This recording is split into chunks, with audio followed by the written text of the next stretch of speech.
Here we are, Raider fans, Raider Nation. It's Raiders Pride and Poise. Your host, Raiders First Downs, JD, Jason, whatever you want to call me. Just don't call me late for supper, I guess. Right?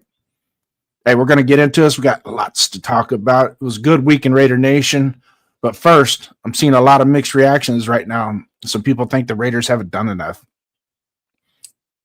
I completely disagree. I actually think the Raiders are making some smart moves. Calculated moves at this offseason. If you're not paying attention, you might be missing the bigger picture.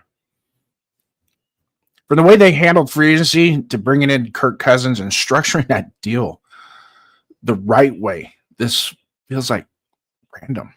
Like, did we see this coming from our organization? It's kind of cool, ain't it?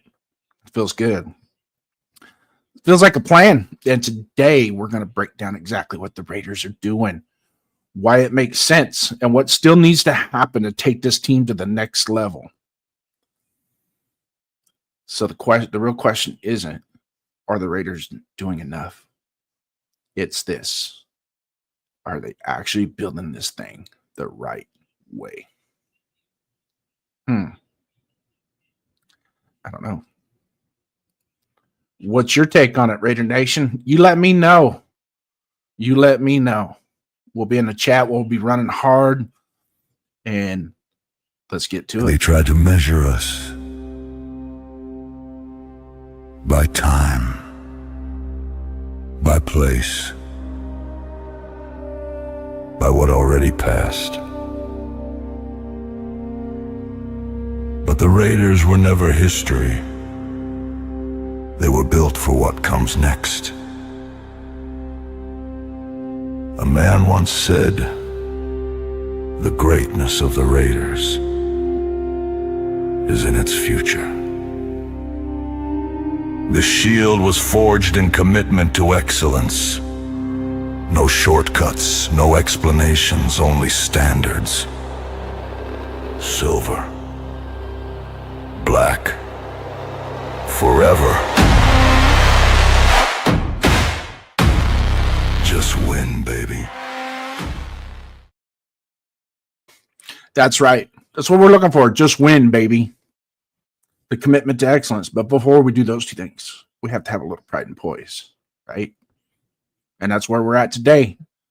Friday morning, April 3rd, 2026. Welcome in, ladies and gentlemen. Before we get started on the topics of the day and how we discuss things around here, first and foremost, I want to give a shout out to those of you that are joining in the chat. Robert Pena, salute my brother. Welcome back. Welcome back. Hope you enjoyed your vacay. The skipper's in because he thinks I'll get mad at him if he doesn't watch my show. That's all right. I get mad at him for other reasons anyways. Jack, a legend of all, thanks for coming in. My partner from Show Me the Shield, Donuts Duncan. Salute, brother. Hope you're having a good day at work, man. Enjoy this lunch break. Get a little content, little saliva juices flowing with the topics that we're going to talk about. Tanner Jack, what's up, my guy? What's up, man? Thanks for coming in. I can always hold you true to your word. And D Menace, another guy. Thanks so much for coming in. But I really appreciate all you guys. But let's get this ball rolling, man. The big story, Kirk Cousins deal, details. They're wild, correct? Who had ever thought that the Raiders would go out and get a veteran quarterback to come in to us in the circumstances that we have? You know, it's obvious we're looking to get the number one pick is going to be a quarterback, the quarterback, right? Who at his time in his career would want to go to a franchise that's been, number one, been struggling as all get up for the last, 6 years at least, and 20 years total, 25 years total since we had anything substantive to hang our hat on. But let's talk about this. Let's talk about this deal real quick. So everybody so the deal is 5 years, $172 million. That's what's on the face cover, correct? But that's not actually what is going to transpire and how that deal is actually structured. in essence, is going to give us the opportunity to make ourselves where we can get out of it and not have pay a big penalty. Because as you guys all know, Kirk Cousins, man, he's the money bags of all time. The guy's made more money in the NFL in contracts than Tom Brady. And Tom Brady played for how long? 20 years, 22 years, 21 years. And he's made how much more money? I mean, it's like $8 million more, I guess.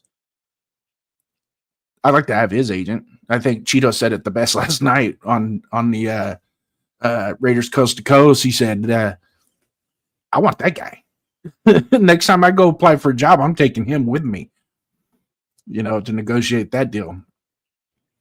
But in all essence, it's $20 million guaranteed, but Atlanta has to pay 8.7 of it. So this year, we're only going to pay 1.3. Next year, we have to pay him $10 million, whether he's on the roster or not. That's cool. That's an easy, low ball investment to bring a guy in when we're going to pick number one. We're going to pick Fernando number one, right? But are we? That's the question. Team Tradeback, if you're in here, let's hear you guys, what you got to say about whether or not we're going to pick Fernando Mendoza. I truly think that it would behoove the franchise to go ahead and just make the pick. Just pick the quarterback. The rest of that roster we can build. We've already built a lot of it through the draft. I mean, it's not a whole lot, but some of what we brought in has been fantastic. I don't really see us, not taking him in the big picture unless the offer is too good to be true. Correct? So I always had this discussion with my partner, 401 Raider Jeff. Salute to you, brother, out there from Raider Nation Voices, and we go back quite a ways doing this stuff. He invited me into the company to invest into his company, and I'm appreciative of it. I've enjoyed every bit of it. But one of the things I always tell him, because he was automatically trade back. Before the college season was over, before all the analysis and everything, trade back. That was last year, right? Trade back. I don't want you empty. Trade back. Get more picks. We need more picks. We have way too many holes on this team to not try and trade back. Well, first and foremost, you got to have a partner to trade back that's going to be reasonable, right? That's going to help your franchise. You just can't arbitrarily trade back. You got to have a partner. Okay. How far are you willing to trade back? That's another thing that you got to consider. Okay. And then on top of that is does a quantity of picks overweigh quality of picks? And as we're continuing through here, we got a lot more people popping in with the show, man. This having a great time. Salute to Sean Cavan 1742, longtime listener, first time chatter. Thanks for coming in, brother. I hope you enjoy the show. Hits Boy Radio, another one of the OGs from our franchise here. It's been great. Yeah, everybody welcome Sean Cavan. I believe he's new to the program. Give a shout out to him, man, coming in here, running into the lion's nest. Alex 951S, thanks for coming in, brother. Appreciate it. And so let's keep going here, man. Let's keep this conversation live. So the big story is, what's the details of the of that trade? Structurally, is basically a 1-year prove-it deal where we have total control over that contract, right? We're only committed to $20 million guaranteed. You're bringing in a guy that knows the Clint Kubiak system like the back of his hand, right? So he's going to come in and he's going to demonstrate to the young man how it's done. Now, we've had a discussion over mentoring. What does mentoring mean?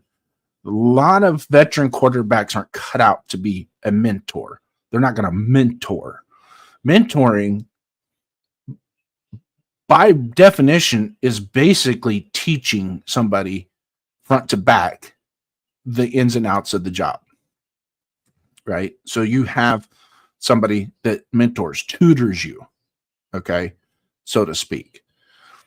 Setting an example as a leader and letting a young man follow is more classical as to what's going to happen. Okay. But I do think with Kirk Cousins, you're going to have that person that is going to mentor. He's going to. Okay. He's going to be that. He's that type of guy that's going to sit down with the young man in the film room, in the meeting room, even out on the practice field during during individual drills and 7-on-7, 7-on-9 team drills. He's still going to be having those conversations with Fernando. And when Fernando does his reps, he'll help critique him a little bit so he has a better understanding. And then that way it allows Kirk Cousins to do it, to go out and do it. And so when he does his demonstrations, the quarterback coach can actually work with Fernando as to what is taking place, how the footwork is, how the alignments are, how to read what did Kirk see in that defense from a third person being able to walk up to Fernando and say, this is what he saw. Okay. Did you see it? What did you see? Let us know, get that input, that vibe, that conversation going. Right. So it's not all Kirk is going to have to focus on getting the team ready, getting the offense ready, and focusing on first team reps. Now he's going to also be have some of his reps are going to be taken away from him because why? We have to develop that. Develop that quarterback, that first pick, right?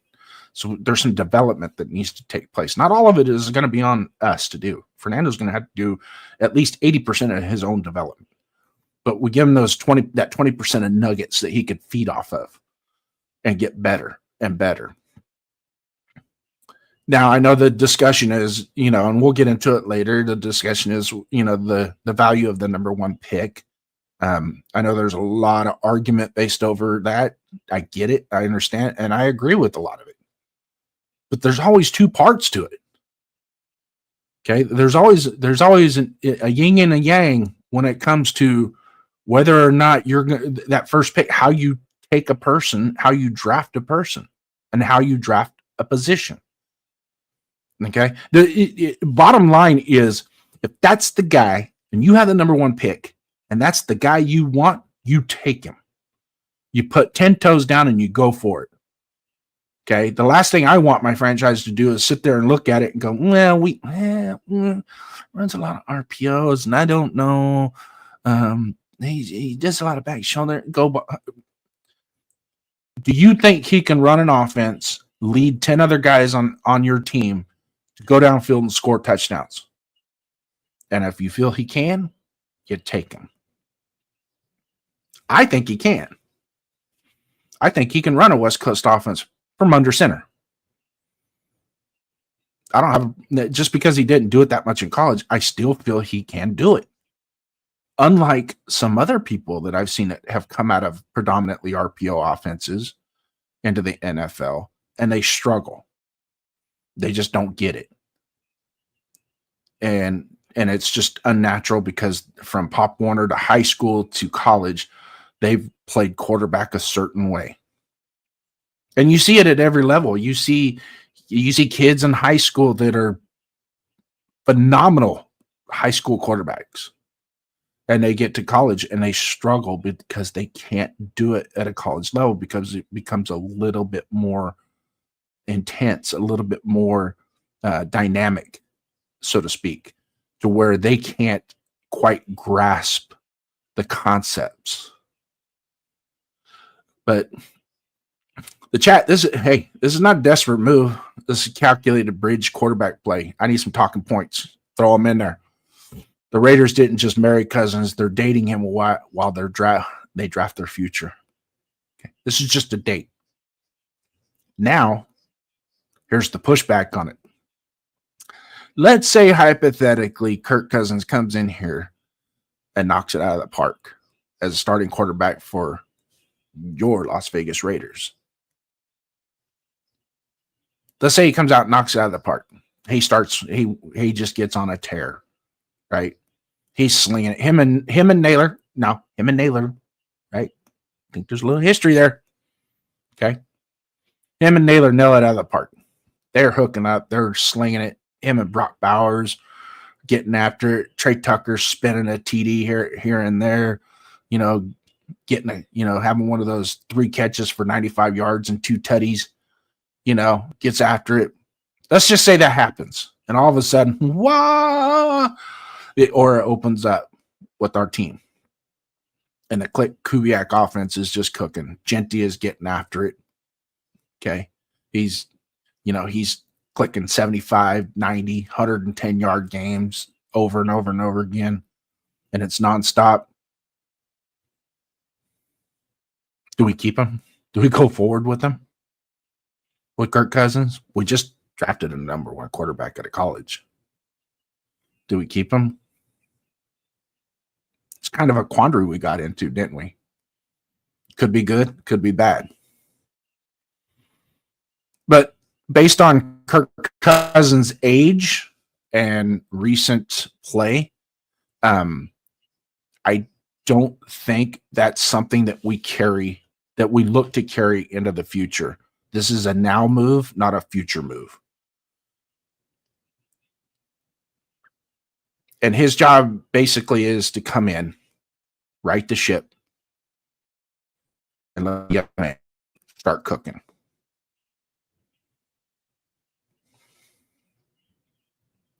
Let's think about that for a second.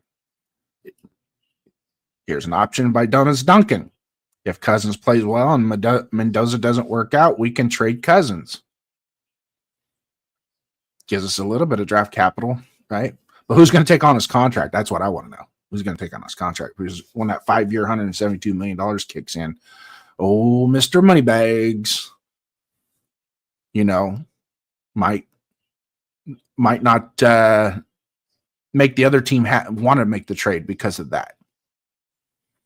So that's something to consider as well. Because even though the contract in and of itself is very friendly for us for the next year, going forward from that, if we lock ourselves into the life of that contract, it could set us back a little bit. But then again, you have an established veteran quarterback for 2 or 3 years, and you can just draft another quarterback, right?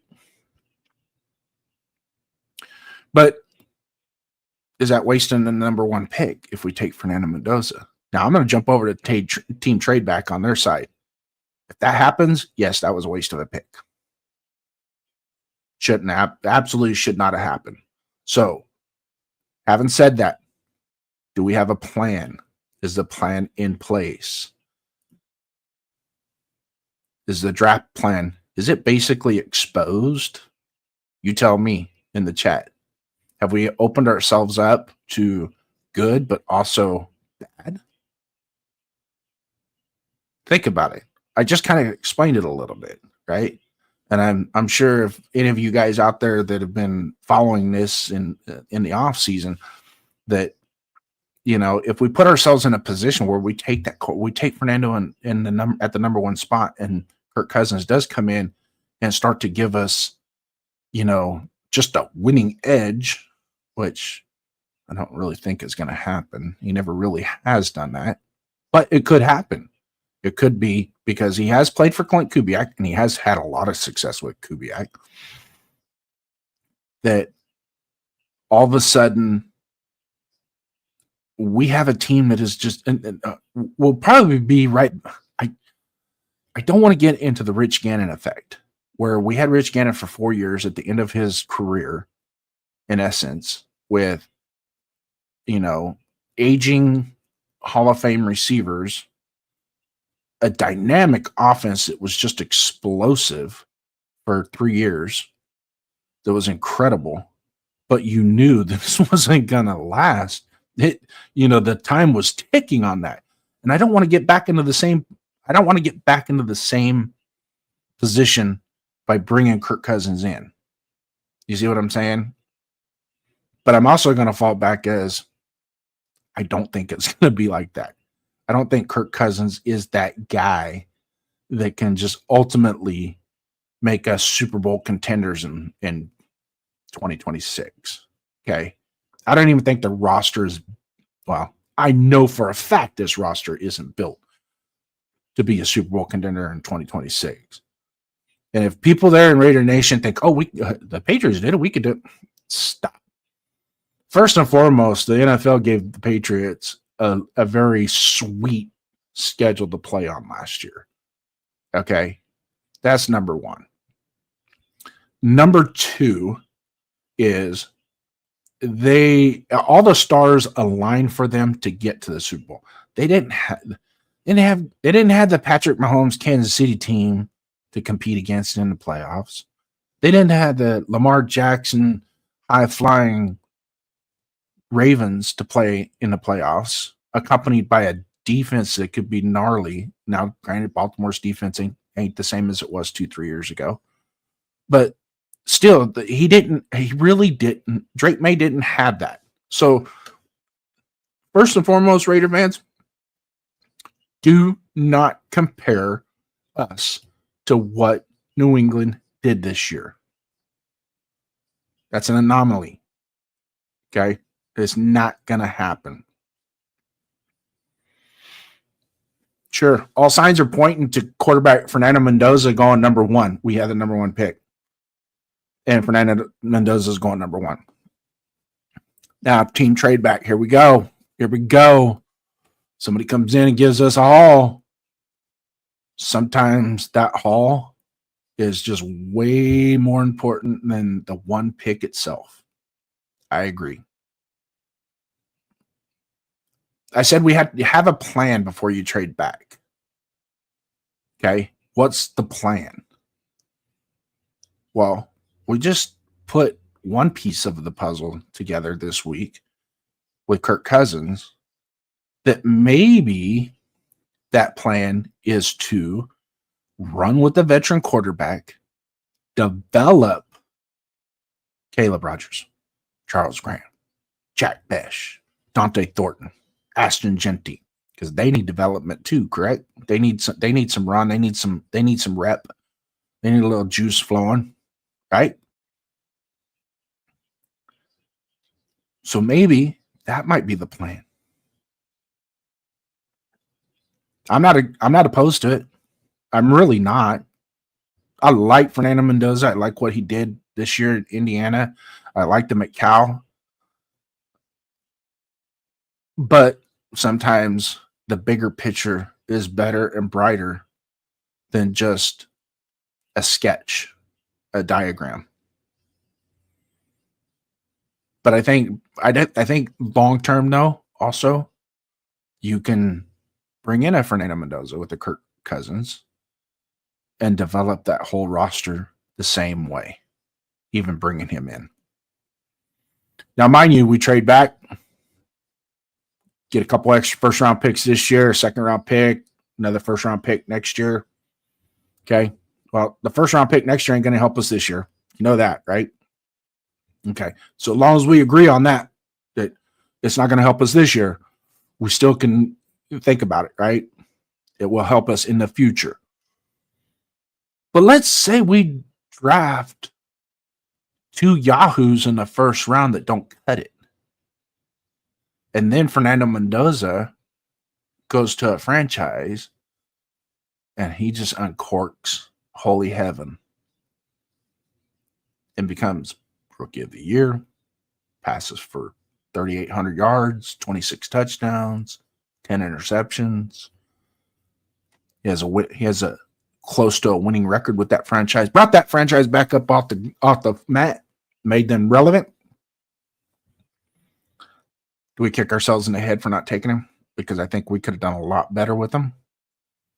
Because you gotta admit, you gotta picture this.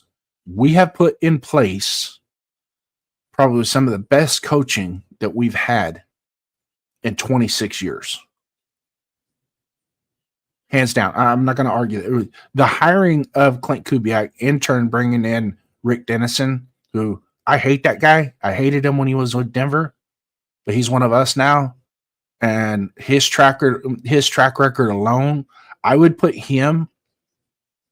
I would literally put him in the top 10 all-time offensive line coaches in the history of the NFL.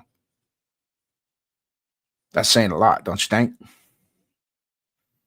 So let me hear what you guys got to say, man. Let's see what it is.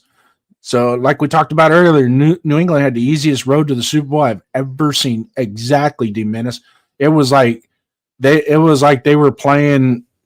How do I explain this?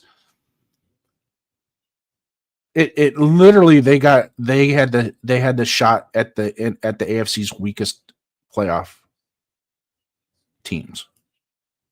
So it wasn't that hard. 805 Raider, thanks for coming in, brother. Hope you're having a good day. I hope I don't cause you too much grief today. And no, I don't yell at you. So quit your crying. I love you, brother. Salute, brother. Yeah. Thanks for coming in, man. Appreciate it. Sean Cavan here. Only team that is worth dealing with the Jets, but they have to love Fernando. They have picks this year and next year. Yeah, I had mentioned this early on when we started to discuss this in the offseason, is that the Jets really are the only team that holds a chunk of draft capital that we would like to get. And I know it's only going from 2 to 1, but if they want Fernando that bad, they will do it. Here's a flip side to it, though. I don't think the Jets give away, and they did, or they basically gave away probably the best cornerback, top 5 defensive tackle on their team, and trade those guys away for draft capital with the intent of just turn around and flipping that draft capital just for one player. To me, that doesn't make sense. But then again, the Jets never make sense. So if they come in here and they tell the Spy Tech, hey, we'll give you our 2, let's swap 1 and 2, we'll give you 14 or 16, I think it is 16 that they have. We'll give you the 33rd, which is the first pick in the second round, which in essence is a first round pick. And then we'll give you next year's number 1, our next year's number 1, not the other one, because they have additional first round picks next year, but we get theirs, the one that they earn. So when they suck next year, like they're going to, no matter what, when they suck, we'll have a top 3 pick, right? So kind of gives us better odds of maybe getting us a quarterback next year, but you can't count on that. You know, and I know you cannot bank that you are going to get a quarterback at the top of the draft next year. You can't. Well, we got all these picks. We could just trade up. Just trade up. Who you going to trade up with? Well, we just trade up. Who you going to trade up with? We ain't even got there yet, but you're going to collect all this draft capital with the intent that we can just trade up. No, because you might be left hanging. You might be left hanging with those extra picks and can't get up to the first round. Or get up to the top of the draft. You know why? Because the 3 guys that are picking 1, 2, and 3, they need a quarterback too. And by golly, they're not gonna trade back unless maybe the number 3 guy goes, "Hey, I wanted one of those 2 guys. I'm not sold on the 3rd guy, but you are, so we can trade." Now we're trading draft capital to get 1 guy, right? Most of your good teams that draft, when they pick at the point of which they earned it. And they go and they address the draft how they earned it. We earned the number 1 pick. So therefore, we have to draft accordingly. Usually when you're picking number 1, you're looking for what? An elite edge rusher, a can't miss showstopper of an edge rusher, a can't miss left tackle, an embodiment, a fluid embodiment of somebody that is an absolute Joe Alt, I'll use him as an example. Could have been a number one pick in this draft. He would have been a number one pick, hands down. But the draft that he was in had more skilled players that were rated just a little bit higher. So therefore, he kind of fell back a little bit. Doesn't matter. Doesn't matter where you're picked, how you perform when you get there. Right? And here's another thing, too, that I might have missed as well. Sometimes number one picks become a little entitled because they're the number one pick. They get to their NFL franchise that select them at the number one, and they feel they're already the becoming of the next movement of the NFL. And they ain't done nothing. Hence, that's why we have the collective bargaining agreement the way we have it now. If you guys remember, not too long ago, that number one pick that was a quarterback, he wanted more money than any other quarterback that's already playing in the NFL. So, yeah, in the long run, is the draft plan basically exposed? I don't know.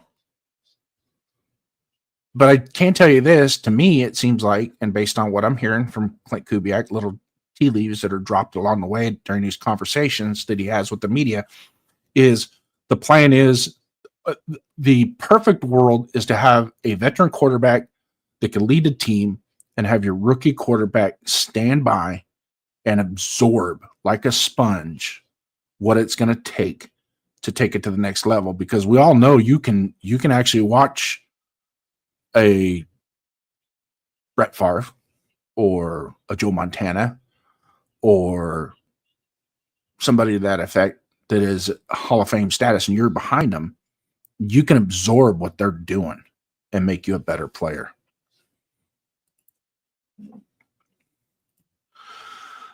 Uh, 805 once again accusing me. You're always yelling at me. At the point I accept nothing less. Hashtag team trade back. There we go. Hashtag team trade back. Where's the rest of your crew? Let's hear it from them. I want to know who wants to trade back.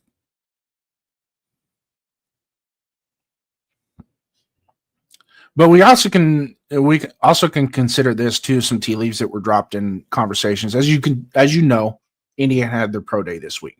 Here's my take on the pro day. I'm gonna be straight honest with you, Raider Nation. For those of you that are going, wow, pump the damn brakes. It's a pro day. A college pro day is nothing more than a pregame workout, pregame warm-ups. If you ever go to an NFL game, go in an hour before the kickoff and sit in a stand with a nice cold 805 beer, frothy at the top, like a little froth in my mustache, and sit there and watch the warm-ups. Watch how the quarterbacks are throwing the ball. Okay? Usually it starts out the running back or the wide receivers, they get a little stretch, get a little warm in the hammies, a little warm in the thighs, a little warm in the ankles. They're jaunting about half speed to maybe 3/4 speed. And the quarterback's nonchalant, rolling the ball out to him.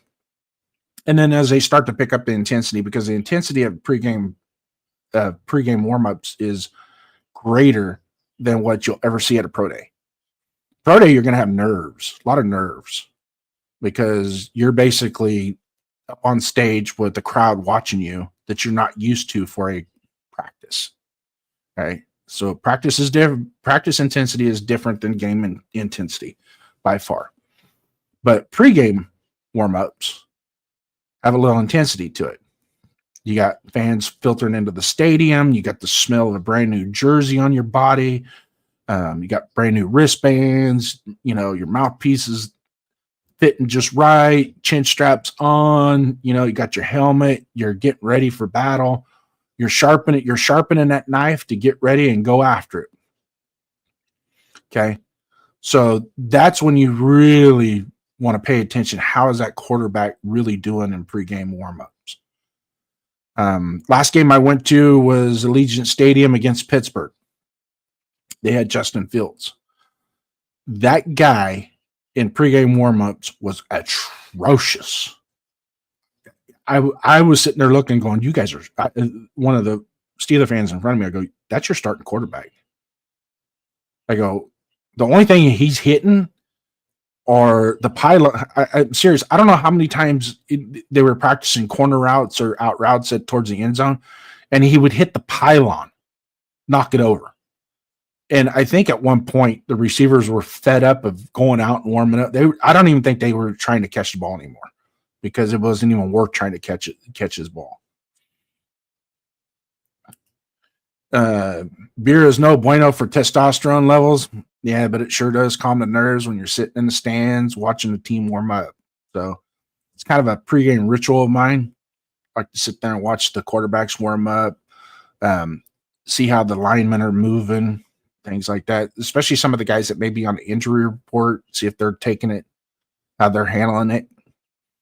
805 coming in. The Cousins pickup makes sense. Potential out after one season, but the terms of 5 years has me a little confused.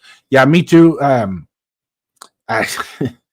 It's almost as if though it's like false advertisement, the 5 year 172. But I think what happens is that portion of the contract gets triggered if we decide to move on with him in 2020, keep him on the team in 2027, which would be a really expensive take for somebody that is supposed to be the backup to our number one pick. And I don't know if you were in here earlier, 805, but I had mentioned something about, to be quite honest with you, this is a slippery slope that we kind of went down with this signing Kirk Cousins, because if for some reason he accidentally, and I say accidentally because he hasn't done it yet in the NFL, but let's say he accidentally takes this team in 2026 and makes them legitimate playoff contenders. I'm not saying it's going to happen. Everybody going to be running out there, JD setting. Now stop with that BS. I'm just using a hypothetical here because I want you guys to think for just a minute. I know some of you, it's difficult, but for the most part, just think about it for just a second. If he does climb that ladder as a starting quarterback, and we just took the number one pick in this year's draft, and we go, okay, do we try and run it back with him in 2027 like this? Or do we go, we got to bite the bullet. We picked him in the number one pick. We got to run with him. It's kind of what Minnesota did. Yeah. Had a nice veteran backup in Sam Darnold. Was killing it. But they drafted J.J. McCarthy. All right. And now J.J. McCarthy, a lot of people are confused about this. J.J. McCarthy didn't sit behind Sam Darnold. Okay. J.J. McCarthy at Allegiant Stadium in a preseason game tore his ACL. So he lost his rookie season to injury. So he had more focus on rehabbing an injury than he did learning the position. And the Vikings banked on it. Cost that GM his job. But they banked on that J.J. McCarthy was going to be better than Sam Darnold. And they're, instead of running it back with Sam Darnold again, paying the man what he earned and running it back, they went with J.J. McCarthy. Say 2025 was kind of a bad year for the Vikings.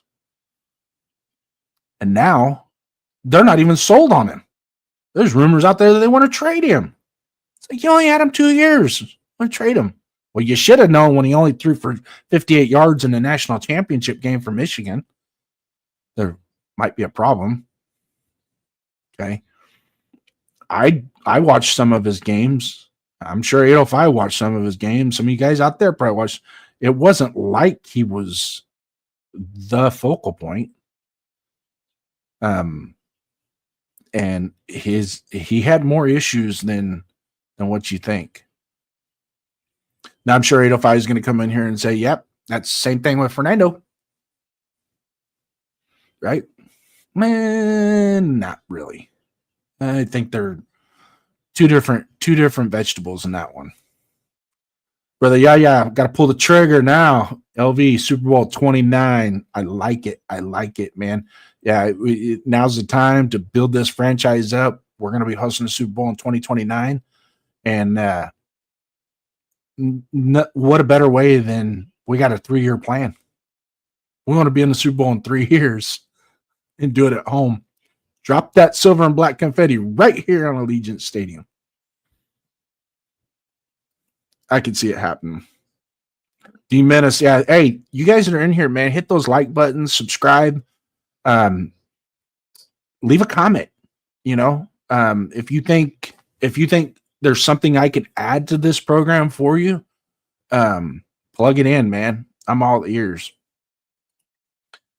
Robert Payne giving salutes out.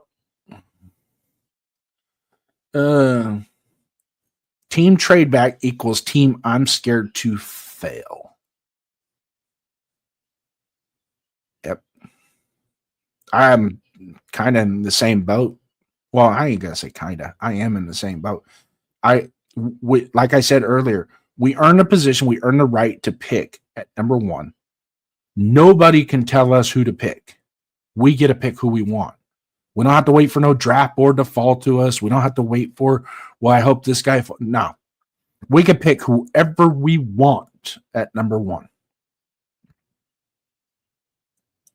But what do we pick? I think we pick any of the top 3 in the categories that you would pick at number 1. A dynamic edge rusher. There isn't one in this draft. An absolute stud left tackle.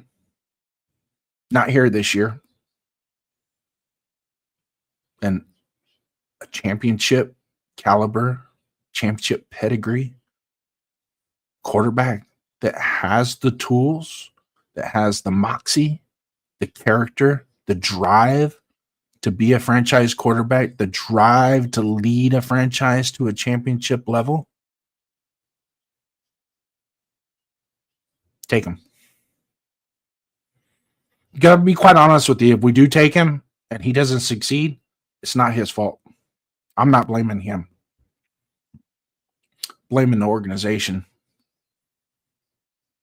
Which I'm confident right now with the people that we have in place in this organization can set the tone and set the dynamics and make us fortified as a winning franchise.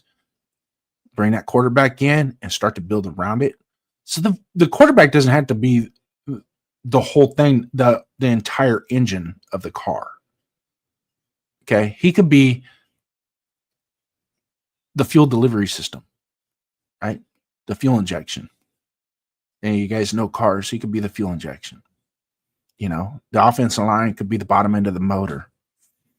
You know, the top end of the motor could be the wide receivers, the running backs, the skill players. But I think you have to run it with a quarterback. That's me. It's my opinion. You can yell at me if you want. Call me stupid if you want. But I think that you got to do it. There's no more kicking the can down the road, guys. We've done that too long as a franchise. You got to at least take a stab at it. At least other franchises are doing that. You know, if you draft a quarterback with the first pick this year, in a couple years, you feel like he's not worthy of it, do it again. Get another quarterback. Anybody in here sold on the quarterbacks coach? Because we keep hearing, oh, there's going to be a boatload of quarterbacks next year worth picking. Why take Fernando when we can name one quarterback coming out next year that played better than Fernando this year? Name one. And I'm talking totality of it. Name one.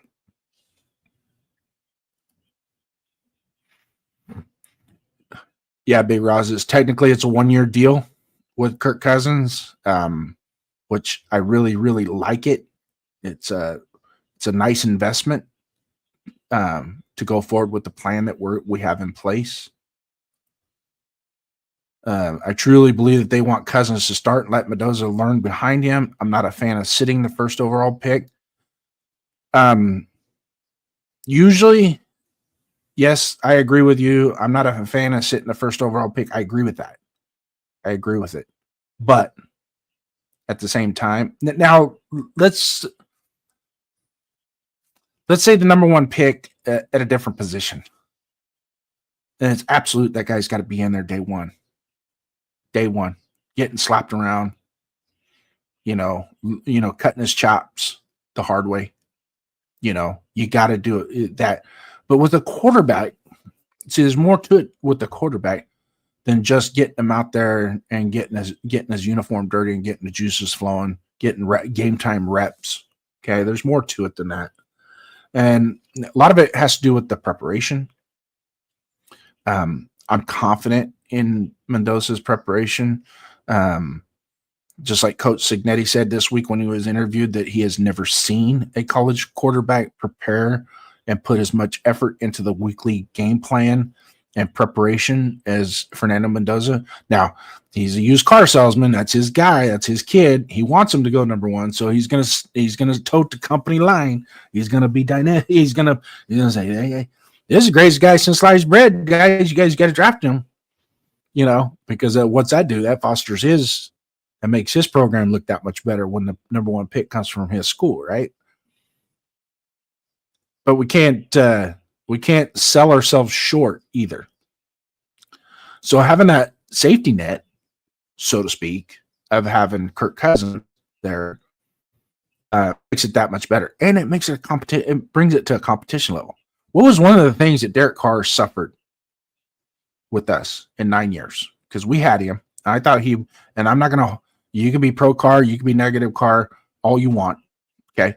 But I can tell you this, he gave us 9 years of steady quarterback play. Somebody that we can say, that's our quarterback. Okay. But so what's the one thing that he didn't have? He didn't have anybody to come in behind him to push him at all. Can you imagine if in 2017 we drafted a quarterback in the first round and basically put the writing on the wall of, hey, Derek, you don't get your crap together, that kid right there's got your job. Think Derek would have stepped up his game a little bit more after 2017, going into 2018? I think so. And I think Derek had a hard time dealing with hard coaching, because when Gruden came in, he coaches hard. He could be a little bit of a disaster, a little bit of a hurricane coming in after his quarterbacks when he's coaching them up. He's not doing it to be a jerk. He's doing it to make them better. And that's one of the things that I like about Fernando Mendoza. You don't think Kirk Signetti didn't coach that kid hard? Good Lord. I bet you he threw rocks at him in practice. Old school way, the way we played. I don't know about you. I had a coach carried extra chin strap with extra buckles on the end of it. He'd put the buckles on the end of the chin strap and he'd carry it in his pocket. And if you screwed up, he'd walk up to you in the next huddle and smack you in the ear hole with that thing. And I still have tinnitus from it.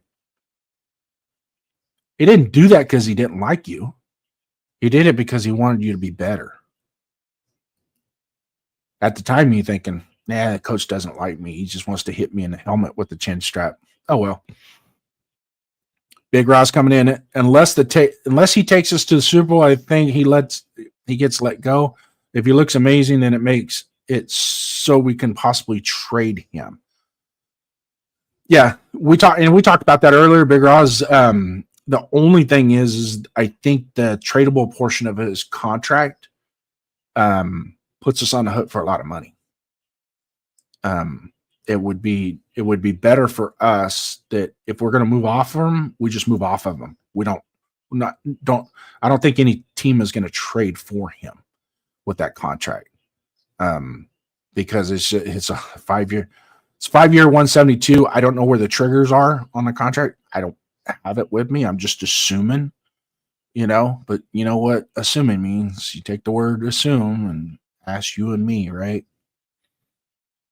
So we'll have to see how it lays out later on down the road, and I'm sure Spot Track should have an updated version of it sometime soon.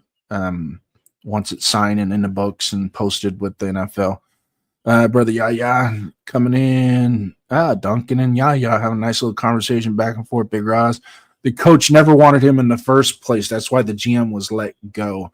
I think we're talking about the Sam Darnold, JJ McCarthy thing.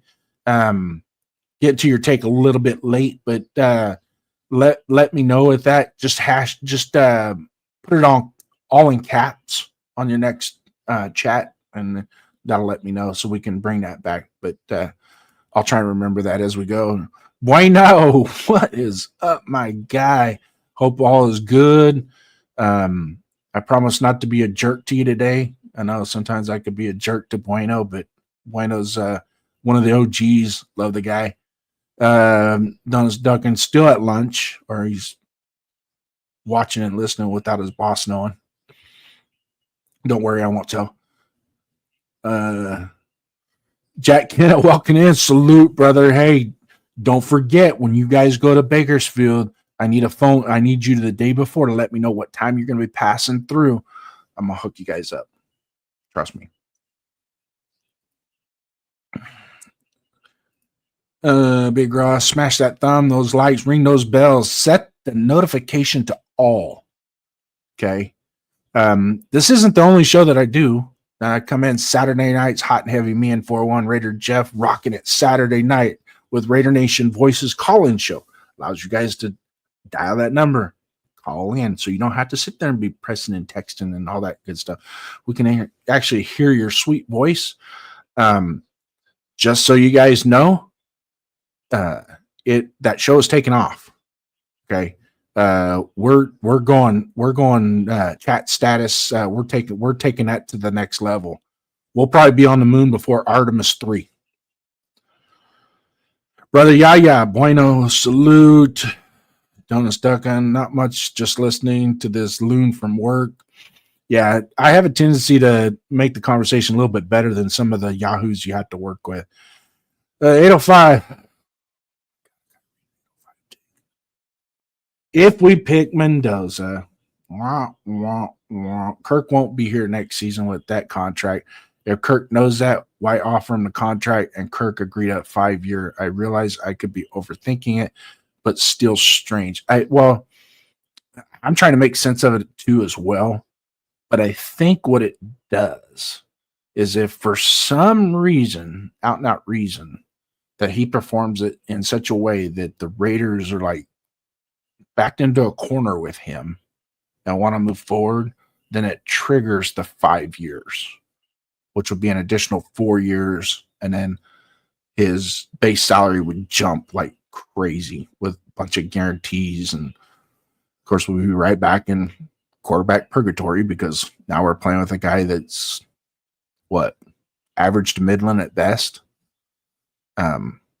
So it just, I think the way that they have it structured, 805, and the way it is, and I think we're both seeing eye to eye. This is a 1-year deal. This is it. And I'm sure Kirk knows that. But you know what? Also, too, you come in, you play good for Kubiak, and you rock it and sock it, and they cut you loose next year in March. I seen the work that your agent has done. Don't you think you can't get another guy or go somewhere else and get it? I mean, there comes a point in time, Kirk Cousins, you got to realize you're not going to get all the money that you've been getting. Okay, that just ain't happening. You're not getting that $75 million contract. That just ain't happening. But there might be a team, a franchise out there that, let's say, their superstar quarterback goes down with a significant injury at the end of the year and is willing to pay you $25-30 million to come in and right the ship for them. Being that hired hand journeyman. I mean, who wouldn't want to go and sign $25 million contracts year in and year out, all guaranteed money for the next 3 or 4 years. And okay, you go play here, you go play there, you go play there. It's basically all you've done anyways is just play. I mean, you really haven't solidified yourself as a Hall of Fame quarterback. Now, granted, you got a really good resume, bunch of 4,000 yard passing seasons, lots of touchdowns, some good wins. I can't think of a signature win that you have, but some good wins, somebody that's trustworthy. Basically a glorified backup is Kirk Cousins. He's a glorified backup. But we need him because we need that veteran. And it's just a safety net. Okay. Hell, for all we know, AOC could come in the offseason and Clint Kubiak goes, we should have just ran with this guy. Duh. We don't know. But having said that, what we're paying for Kirk Cousins, even if AOC steps up, he's on a rookie deal. Not going to hurt us. Because if you look at it from a standpoint of your total investment as a franchise, every franchise pretty much allocates how much money they're going to spend on the quarterback room. Right? If you take all three of our quarterback salaries this next year, and put it together, it ain't even going to equal what we paid Geno Smith last year for one guy. So to have 3 pieces of cake versus one sour piece of pie, I say it's a great investment myself. Now, bueno, JD, is there any way you can look up teams that stockpiled first-round picks and see how much of an impact those picks made for the teams? Specifically, no. I've been dying to do that. It's going to take a lot of work because most of your AI chat GTP, they don't put the correct information in. I don't really, when it comes to that stuff, I don't really trust chat GTP with their information. You really have to go to specific websites and dig, and then create you a chart. What's that program that I use? It's on the Macintosh that I use, and you take those and you start building your columns and your rows and start putting stuff together that way, and that'll give you a better idea. 805 or team tradeback equals I've done my homework. Yeah. Doesn't mean you got an A on it.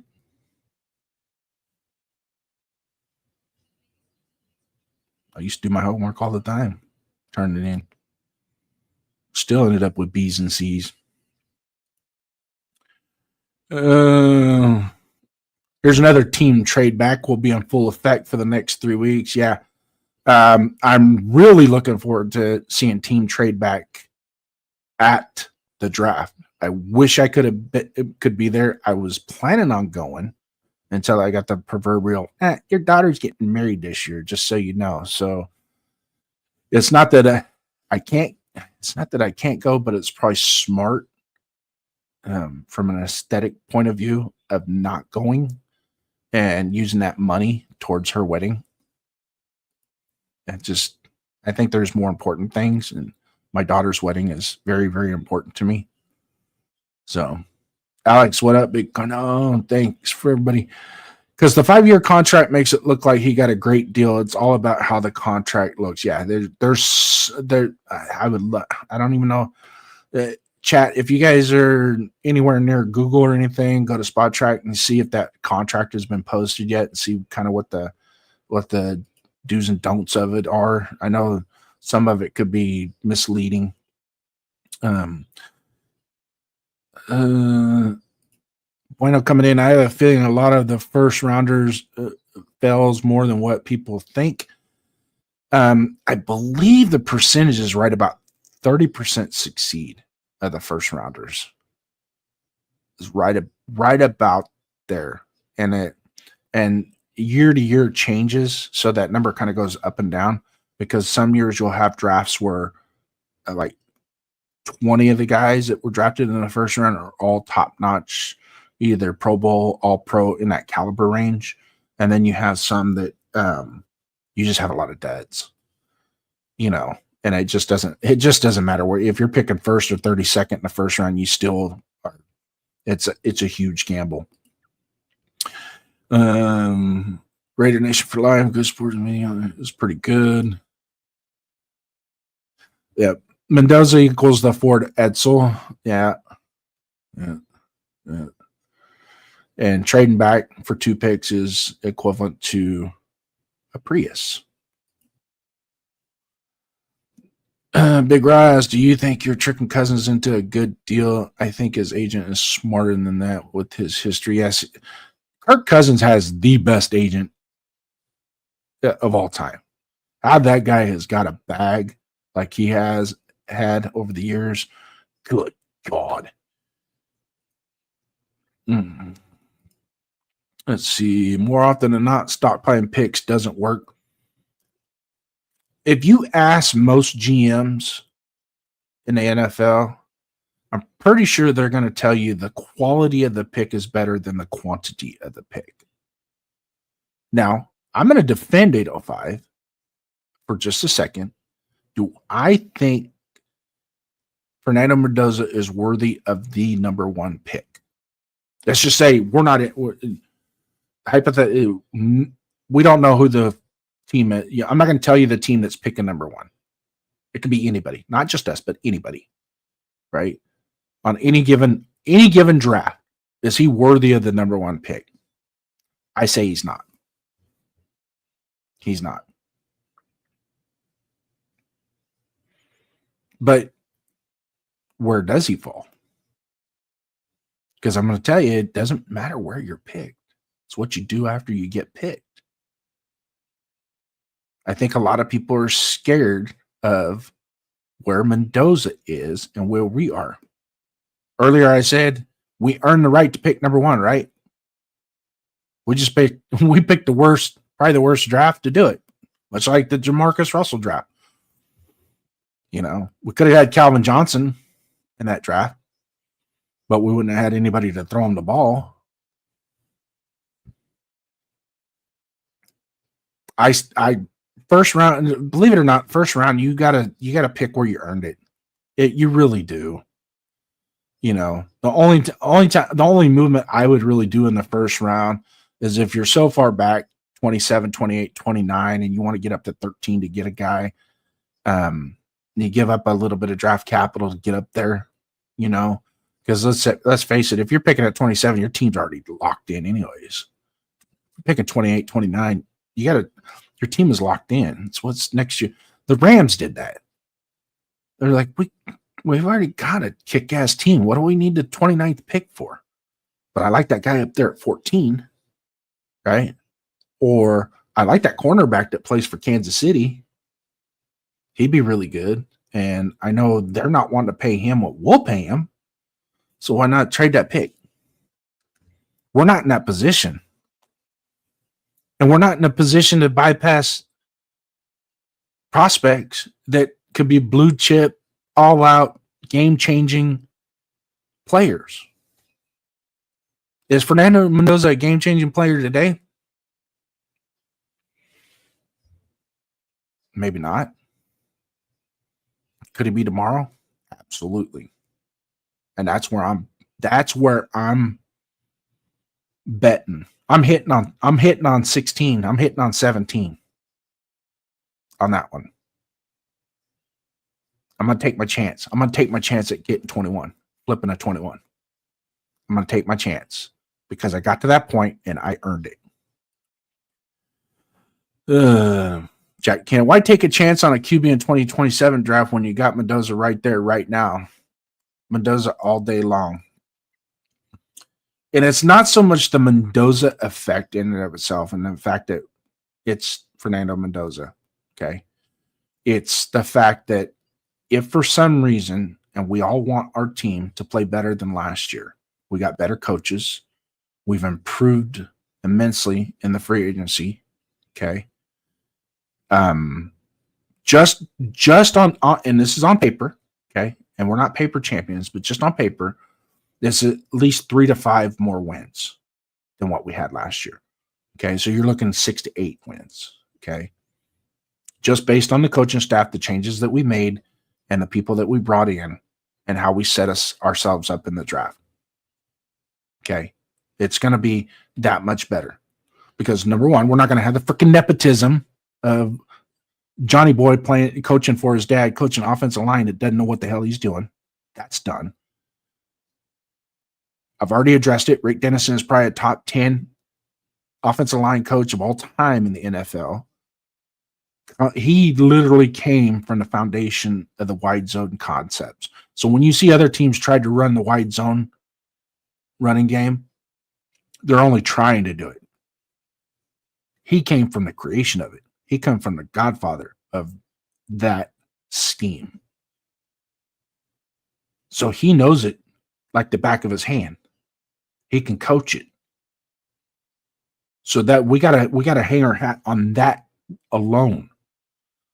And just like they said this week in the press conference with I believe it was Spytech, that said that, with Colton Miller and Charles Grant and DJ Glaze, they're pretty happy with what they have.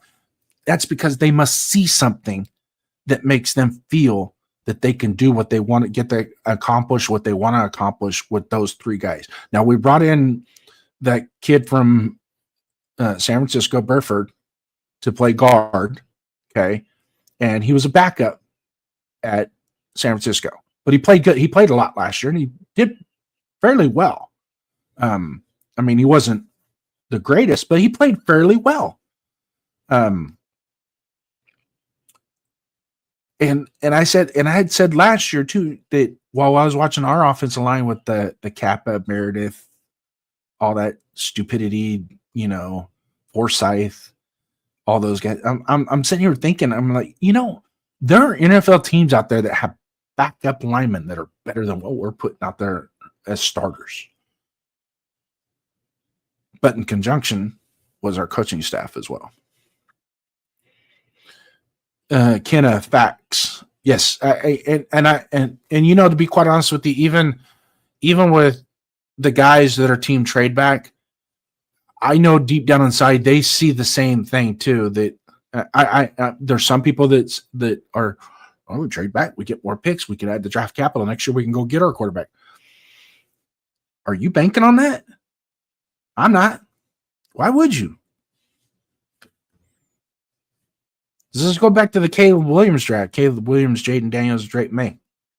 Of those three teams right there, did you think any of them were going to trade back? Do you think any of them were, we can get 18 first-round picks for this? No, we want a quarterback. We need a quarterback. We want a quarterback. We like this quarterback. We're going to take this quarterback. Not everybody can have a Herschel Walker trade. Those are rare. Let's talk about the Ricky Williams trade. Didn't do much for either team. And there's been history. There's historically, those trades don't turn out for both franchises the way that they're intended to. It's an anomaly. So, in theory, just like every other GM will probably tell you in the NFL, you pick where you earn. Okay, you might move up if you're in the middle of the round, move up a couple spaces, move back a couple spaces. But you don't go from 10 to 25 unless at 10 you're like, okay, the guy that we want is still going to be there at 25. We can pick up some extra draft capital, but we're still going to be good with what we have, even before the draft. So they're not hanging their whole franchise on. They have to hit it in the draft. This is where we come in, and with that mindset.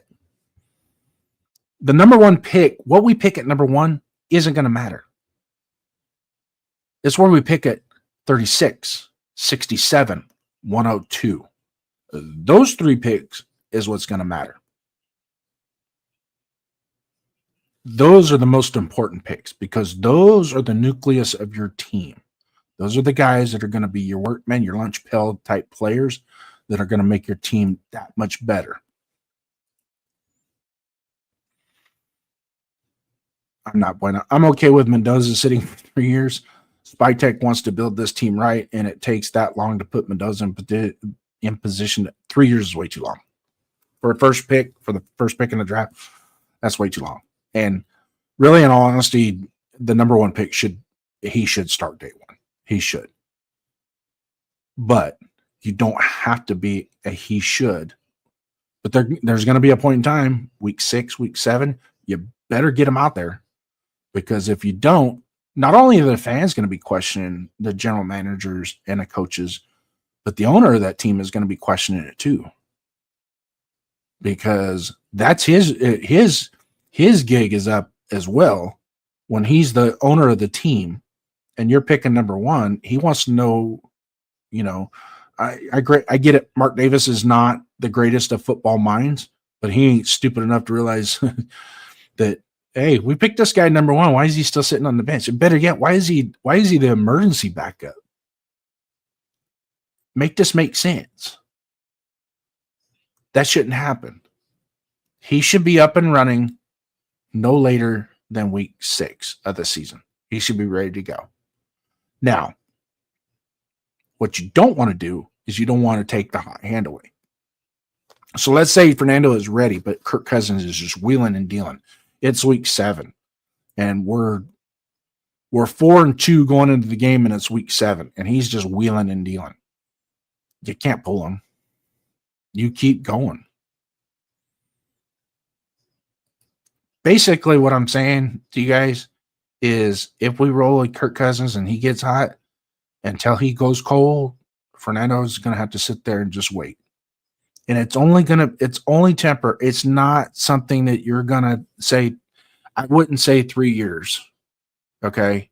I wouldn't say 3 years is way too much. Way too much. That's you're even colleges aren't going to wait that long, Breaking news: Jason Downs predicts Raiders playoffs.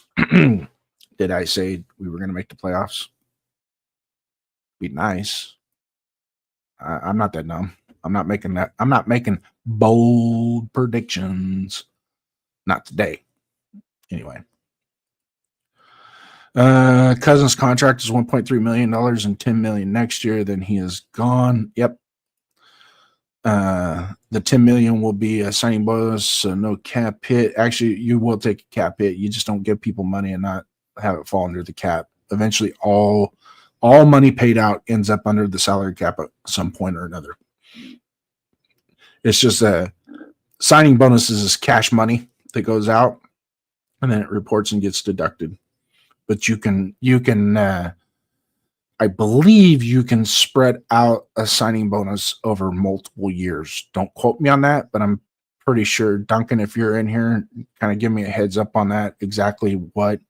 I know back in the day, a salary, if you gave a signing bonus, you could do it, I think, 2 years or 3 years. You could spread it out over 2 or 3 years against the cap.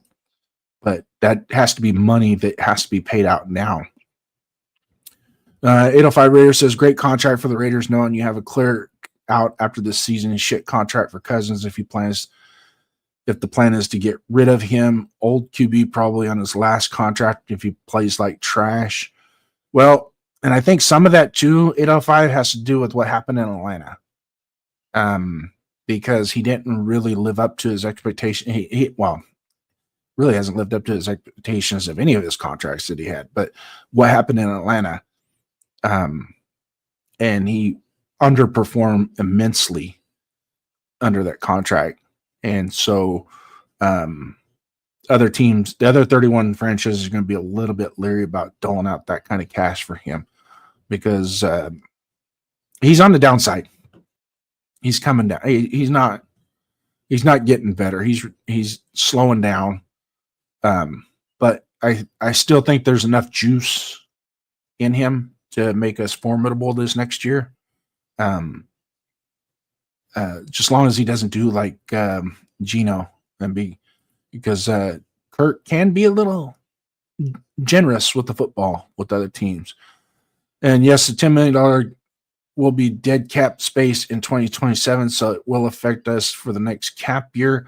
But based on the percentages of how the cap is going up, and now mind you, the NFL has already taken the doubleheader Monday night games out.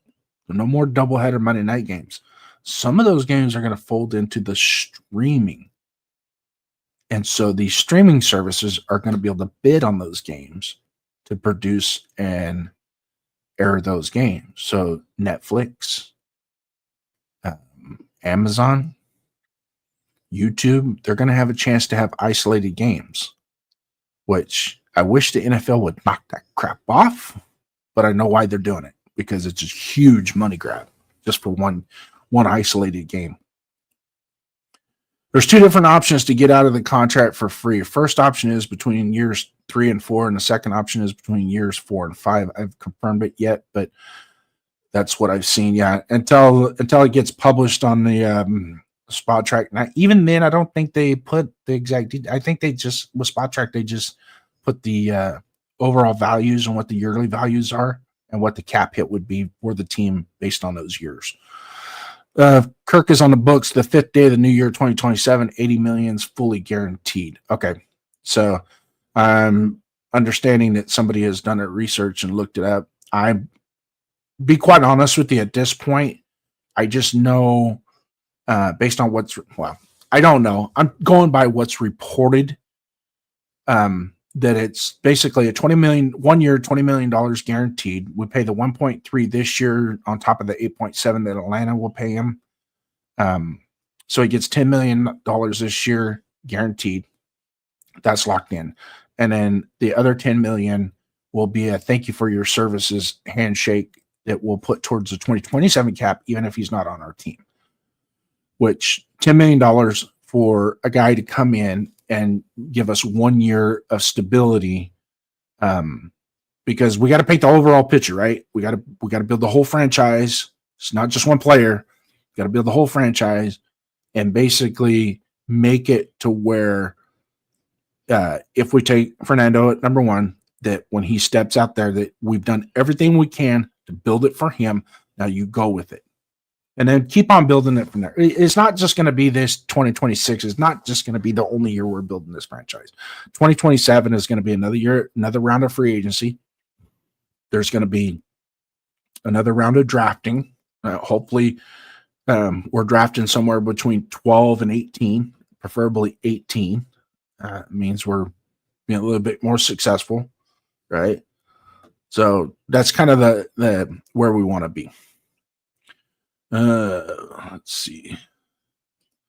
Got some shout outs here, some chats back and forth. Raiders Unleashed. Thanks for coming in, brother. By the way, I saw you popped up.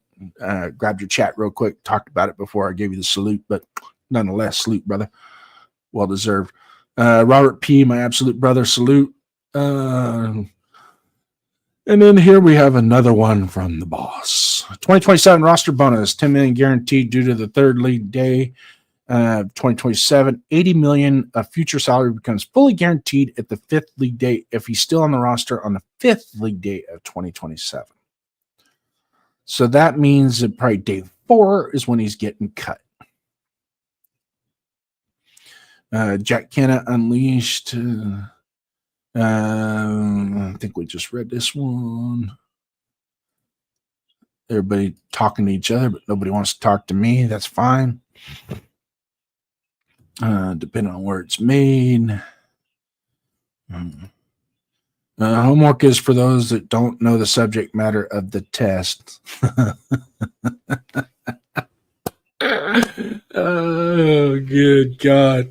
This is starting to become a Hatfield and McCoy on the internet. For those of you that don't know, 805 is probably one of the best Raider content creators that we have out there. And if anybody hasn't seen his show, Wednesday nights, Real Talk Raider Nation, also on Sunday nights as well, it is phenomenal. And it's phenomenal because he has Chris from Protected Shield and Severe on there. Those guys are what make it phenomenal. Just kidding. 805. No, he's a good dude, man. You guys go watch his show. He's hardcore, down to earth Raider fan that does a lot of film breakdown.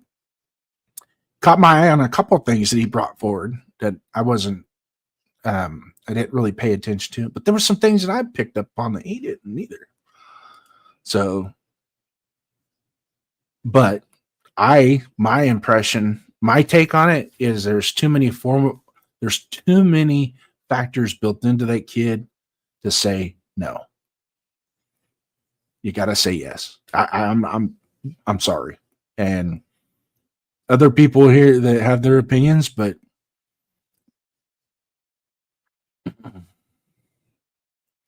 good one, Jason. But history tells me I typically get A's. Love how it's now documented on YouTube. Yes, it is. It is memorialized. Oh yeah.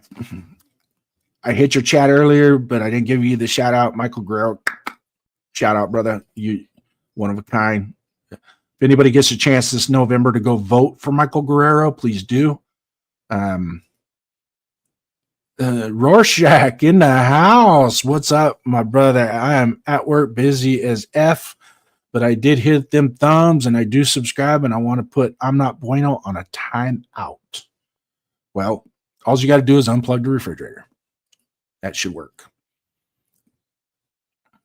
Jason Down said Kirk taking us to the promised land. Did I say he was taking us to the promised land? I'm giving hypotheticals. I'm letting you guys decide. I can come in here and give my freaking opinion all day long. Is it going to matter? Is it going to change you? No.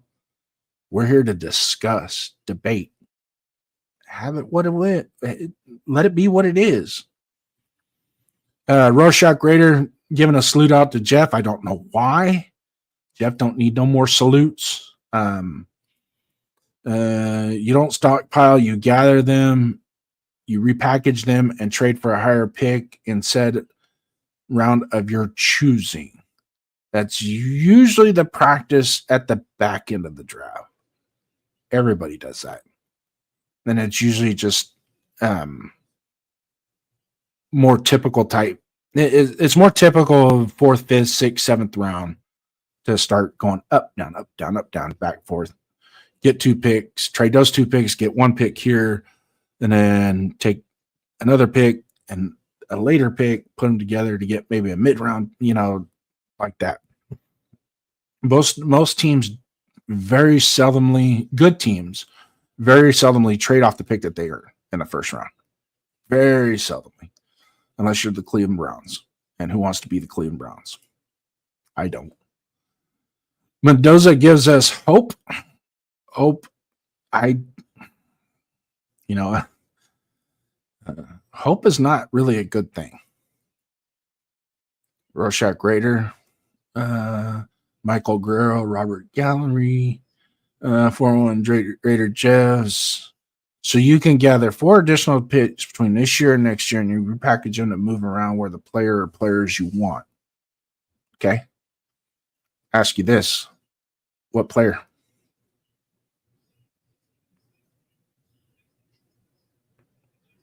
What player? What player are you going to trade back to get next year?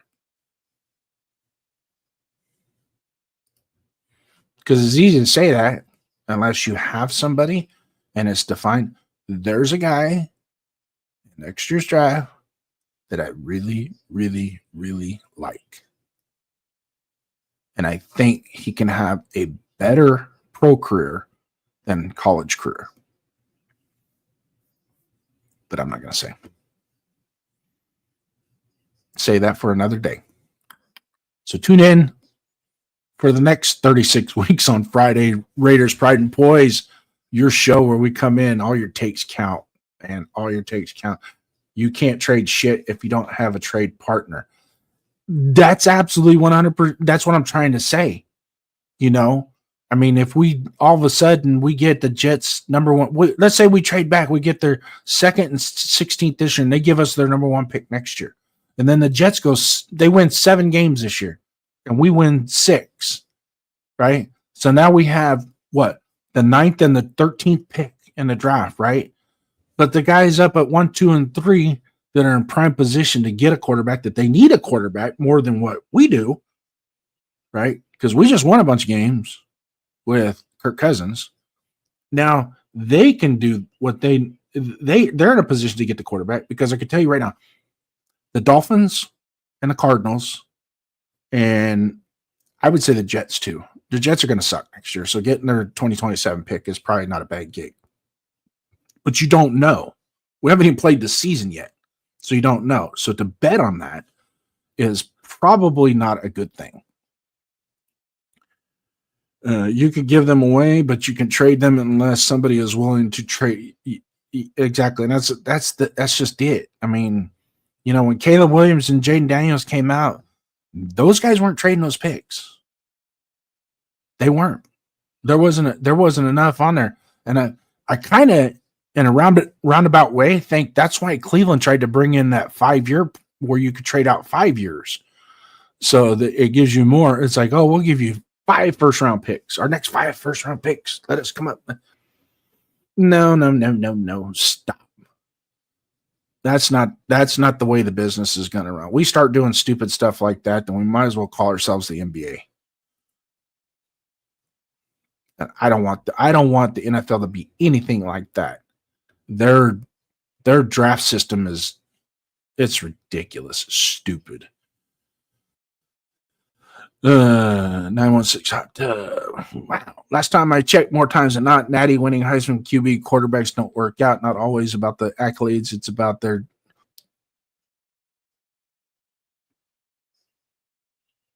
Okay. Poorly. But what's the one name out of everybody's mouth when we start making these comparisons? Joe Burrow. Kind of weird, huh? So it's kind of like the Madden curse. You know, if you're ever on the Madden, you're cursed. I think it's more coincidence than practical, you know? So, and mind you, some of those Heisman winning, and not all Heisman winners win the Natty. There's a lot of Heisman winners that don't win the Natty. But of those that do, they usually go to teams that are horrible. I mean, you know, so and to be quite honest with you, 805, there's a lot of times I forget he even won the Heisman. It's like, oh yeah, he won the Heisman. It's not, for some reason, it just doesn't seem the same, you know. And to be quite honest with you, I don't think the Heisman is. I mean, we had a Heisman Trophy winner that went to the NBA the next year, you know, in football. So it just, I mean, the way they do the Heisman and how it's voted and things, it's basically, it's not so much what the guys do on the scoreboard, but it's kind of like based off of plays. You know, it's like, oh, he made some really cool plays. Let's give him the Heisman. You know, and it's not so much the whole, as you like to say, the whole body of work. But once again, there's a lot of times I forget he even won the Heisman. So with this mentality, if Mendoza was the only first-round QB option but was ranked best overall at, say, number 20 pick, should we reach and take him at number 1? Well, is he ranked number 20th in the draft? Might be on your board. But is he really ranked 20th? Because you got to remember, we're just fans, right? So in the long run, these walls right here, my room right here, in the long run, whoever we pick ain't going to affect these walls any way, shape, or form. Right? Might piss me off a little bit, you know, if they do something else. But I can tell you this, I'm not team trade back. So Michael Guerrero and you guys start running out there and hitting the hashtag buttons with this. I am not team trade back. But if we do, I wouldn't be upset, especially at this point, because now I know there's a plan in place. But the problem is we wait till next year. We can just wait till next year to get a quarterback. Which quarterback coming out next year is better than Fernando?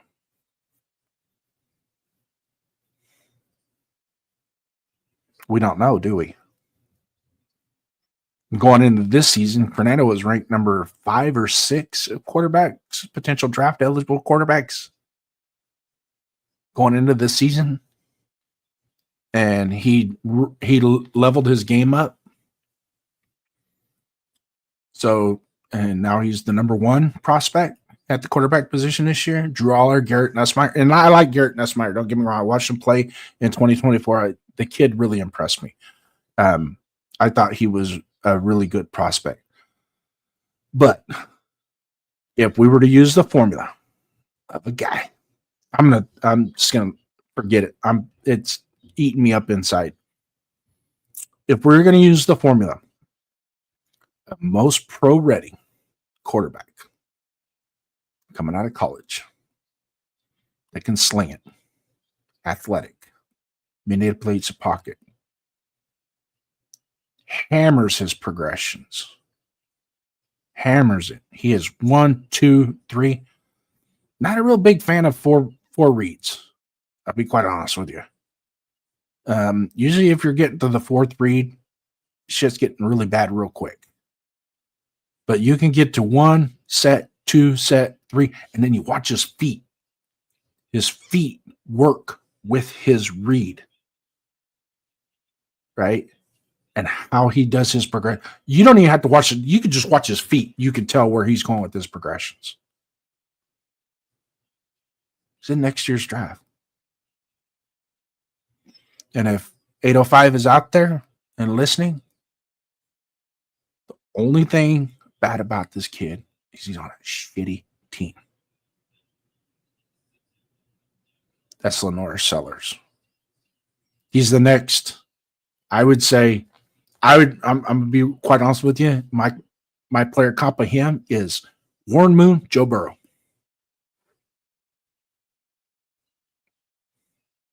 With a little bit of Michael Vick in him.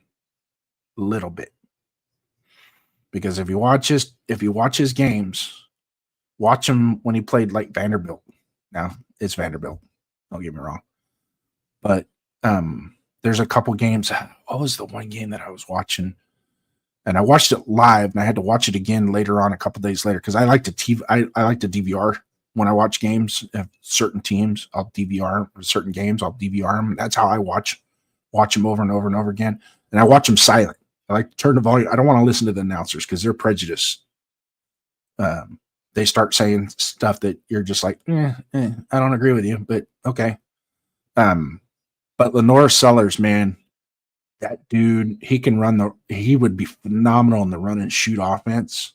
I think he would kill it in the run and shoot offense. West Coast offense, wide zone would really, wide zone would be perfect. His play action pass is phenomenal.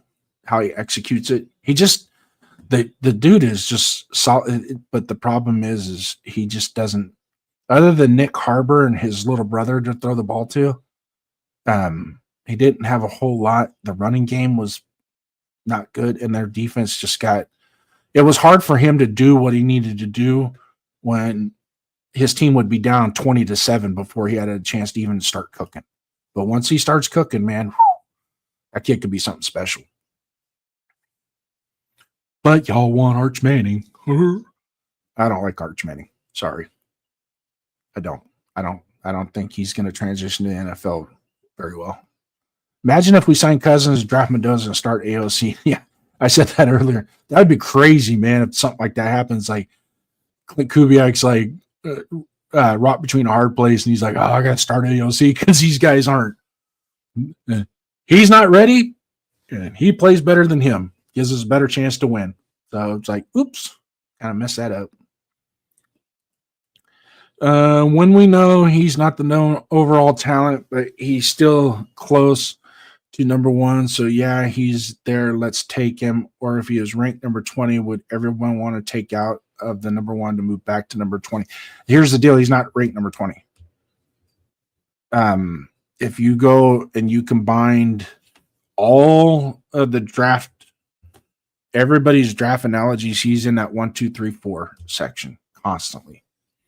And most people have him, and I'm throwing, you got ESPN, NFL Network, Pro Football Focus, Yahoo, all those. You throw them all together and you start to look at him, and it's like, where's he kind of falling? And he's in that 1, 2, 3, 4, because it's so. And Jeff, you even said it on your other guest on your show or co-host on your other shows has said the same thing.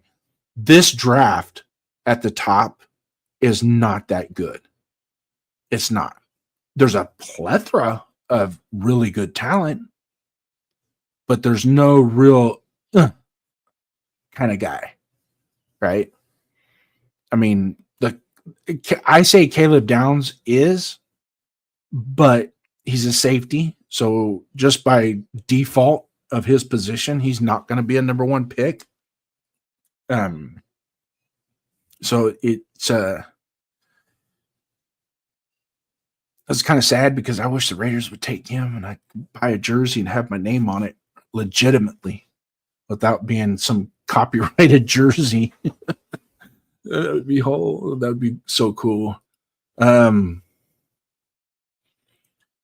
Let's see. Team trade back is wasting time doing homework pertaining to yesterday's test. Mendoza is the first pick. What do we do after that that's what's going to matter ultimately. And that's what every draft, it's the meat and potatoes of your draft is what you do overall. Usually within the first four rounds, you want at least 2 bona fide day 1 starters to begin with. And I don't think it's a waste of a pick taking Mendoza at number 1. Absolutely not. I think the intangibles outweigh way more than what is being perceived. Okay. There are some people that I value their assessment. I value their opinion. But rock steady of watching it throughout the year and even at Cal, when I watched him at Cal, is if you just saw, because watching it live and then you just picture it as it's going, and then you go back and you watch it again to validate it. Just makes it that much better. I can tell you this: some of you guys on Team Trade Back, the reason why you want to trade back, and I'm gonna be point blank with you, is you don't like this freaking personality. That's why. Full stop. Don't like his. He's a nerd. It's goofy, right? So there's a lot of guys that are that played in the NFL that are goofy. So what matters is when they put that chin strap on, is what makes the difference. At some point in the teaching process, the student has to perform in actual situations. I think we should bring in Mendoza at mid to late season while Kurt is here. I think that's the game plan. Is it's going to be situational. I don't like we're going to give him a couple drives this game just to kind of test the water. No, you're not helping the rest of the team out, because there's other guys on the team that have to develop. Definitely no 5th-year option. He's hitting free agency for sure. Let's see. I know. Signing bonuses are spread out through the entirety of the contract. So I guess it's the life of the contract so I take it if it's a 3-year contract, your signing bonus could be spread out over 3 years. Let's see. At halfway through the year, AOC 12 should be extended. Cousins will be gone next year. That's pretty much set, and the writing's on the wall for that. Not worried about what happened in Atlanta. He was coming off an Achilles injury. There's some physicalities to it as well. I totally understand that. But I also think too, Atlanta wasn't really set up for anybody to be successful. The way that whole program was put together. He played decent Atlanta. Yeah, well, he did have some moments. Don't get me wrong. And mind you, I'm not opposed to Kirk Cousins. I think this is a great hire or a great pick, a great signing. It's perfect. But do we expect him to take us to the promised land? No, that's not why we signed him. We signed him to be that bridge quarterback, to be that guy that can help let us start to build the rest of it. AOC will just destroy another so-called NFL starter like he has his whole career. Cousins is just another body. We'll see. It'll play itself out. James Furpo's in the house. I guess we got to do it. Raiders. So there you go, James Purple. Thanks for stopping in, brother. If you're not smart enough to start a quarterback making $1.4 million a season, and you keep bringing in these clowns at $20 million, $70 million, they deserve to get fired. Yep, exactly. And now 171. Yeah, I don't know about Spytek not learning lessons. He admitted to being wrong and letting too many players go during free agency last year. He brought in Kappa and then released him. Yeah, but also number one, his first year in the building, first few months in the building, I guess you can say. And he didn't quite have a grasp on it. The old coaching staff was gone, so he couldn't lean on them for input. And so he leaned on the new coaching staff for input, which in turn was Pete Carroll. And Pete Carroll was about my guys. And so that's why you had Spillane gone, Adams in, right? And then, of course, White, Tampa Bay, Spytek, because Spytek did the same thing. You know, he wanted to bring in some of his guys, you know, Kappa and White, you know, and then Patrick Graham with what's his name, the other linebacker that they played for the Patriots back in the day. Jack Kenna is talking to Rebel. Robert Pena has got a YouTube Raiders Unleashed. Agreed. Kenna. Peace. I'm out. Thanks for coming in. Have a great Friday. Yep, got to have another team to trade back. There's a YouTube link, Pena. I don't know what that is, but okay, it's just for other people's channels, so you guys can log in and subscribe and like those channels. Which is why I got them as mod on my program here.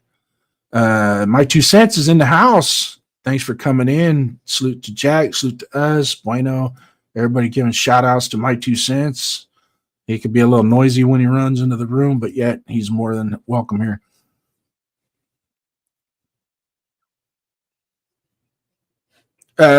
Which question was it, Jeff? Let me go back and see. Because a lot of it has to do with previous conversations and when I read stuff, so I might misspoken. Oh, she decides she just wants to pop in. Here I come. Do you have breaking news, Jeff? You can come up on stage.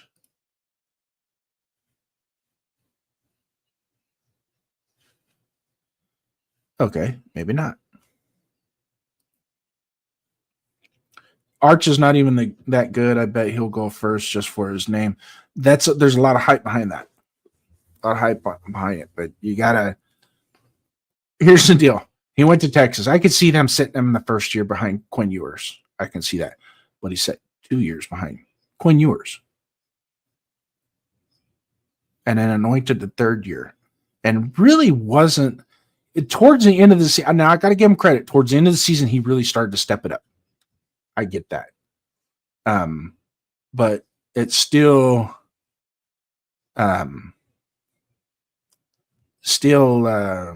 wasn't enough for me. Just wasn't. So we'll see what happens this year. We'll see if he can take Texas to the promised land and make them champions. Those are size like Josh Allen. Yeah. He's a big kid, man. Big kid. Stop it. Get some help. Okay. So apparently we can just go in here and do stupid stuff like that. All right. Hey, Jeff, pop in here real quick. Refresh my memory on the question so we can hash it out like grown-ass men. Jeff, bro, it doesn't matter who is there always wanting to trade back. Well, that's just it. And that's not how you do business. It's amazing how anyone could predict their argument based on achievements, winning the Heisman, Natty, beating quality defenses during the playoffs. Nothing is relevant, seriously. So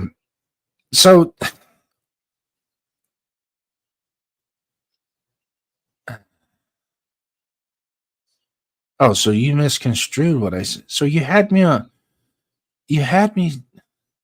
I did not compare Mendoza to Michael. I was comparing Lenore Sellers had as a slight Michael Vick to him. And if you could watch his film, it's probably one of the hardest quarterbacks I've ever seen be tackled. They had a hard time tackling him. There was a couple games that were like that. It was like, good God. And if you look at his, the way he's built, I mean, he's not like he's built like a tailback, I guess you could say. But man, he's good arm, his pocket presence, progression, and he runs a pro style offense. I did apologize. I said that afterwards. I didn't realize you were talking about Sellers. I thought you were in the same sentence as Mendoza. Show your face when no. You need to show your face when I don't have my laptop open, and I don't feel like moving my monitor and all that. Even though it's on a swivel, I'm comfortable right now. Leave me alone. Oh, I'll show your face. Oh, that's not a good one. Yeah, it is. No, what I was saying earlier on the question was, I said, what if he was ranked number 20 and we needed a quarterback so bad, would we just jump the gun and take him number 1 anyway because we have the number 1 pick? No, I wouldn't. All right, then what would we do? Huh? What would at we number do 1? Number 1, I'd take the best player. I would take the best player available. But if you need a quarterback, though, we need a quarterback, though. Come on, we need that quarterback. Everybody wants us to take that quarterback. It's Mendoza. He's the guy. But he's technically ranked. But he's not ranked 20th. He's not ranked 20th. I know he's not right now. He's not even shouldn't be ranked number 1, and you know that. But no, I don't. No, I do know. I do know he's ranked better than number. I know where he's ranked is right where he should be. What, number 1? He's in that top 3 to top 5. Guaranteed on any list that you go number through. 1. You're saying he's ranked number 1. Well, in my book, you want my book? Yeah. He's number 1. All right. He's number 1. Yeah. And that's only because we're picking. You know that, right? Jeff. Stop. Seriously, when we got done watching the Ohio State game, what did I tell you? We were watching the Ohio State game. He's going to be the number 1 pick. You said, yep, he's going to be the number 1 pick. Of course he's going to be. Because we're picking first. If it was Arizona picking 1, he'd be the number 1 pick. We hadn't even finished losing our games. We still had 5 more games to lose. Hey, you knew we were going to take him. I was hoping we would take him.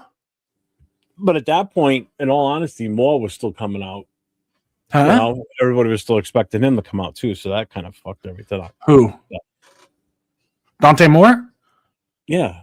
I wasn't impressed with Dante Moore. But that would have been another name in the mix that would have changed things up a bit. But this is your show. I'm leaving. Bye. No, this is your company. Yeah. Yeah, it's your show. Bye. Bye. Love you.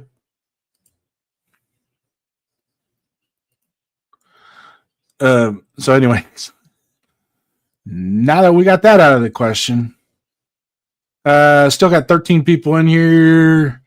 Mendudu. Yeah, whatever. Mendudo sounds bomb. For in all fairness to 401 Raider Jeff, and I respect his opinion, I tried to get him to watch some college football last year. And he did, and he doesn't watch college football. He doesn't. It's so much different than when you watch it and you can kind of digest it and know, and you got to know the level of college football and what the expectations are. And I'll give you a perfect example. Everybody knows who Michael Jordan is, right? Right? Michael Jordan was not the Michael Jordan at North Carolina. He was good. He was real good.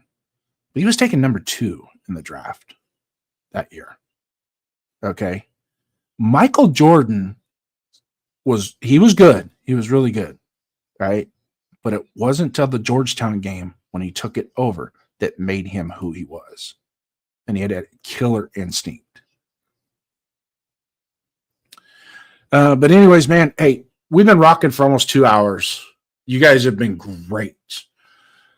And no tensions whatsoever. It doesn't, in the long run, it doesn't matter what we do. Just like last year when we took Genty.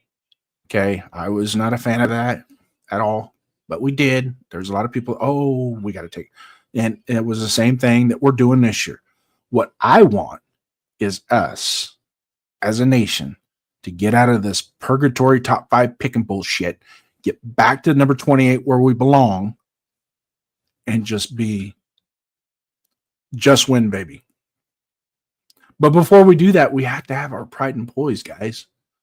We have to be, let's be patient, okay? Let's just be patient. And our team is going to do things that I don't like.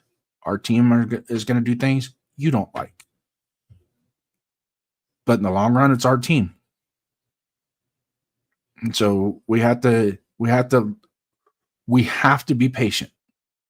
There's no ifs, ands, or buts about it. So before we go, the Raiders aren't building, they're executing a plan. Okay. Cousins. Is he a bridge? He's not the savior of this franchise. Mendoza. Is he the future, but not to be rushed? Spytech. Finally a GM with the blueprint. And we're starting to see it.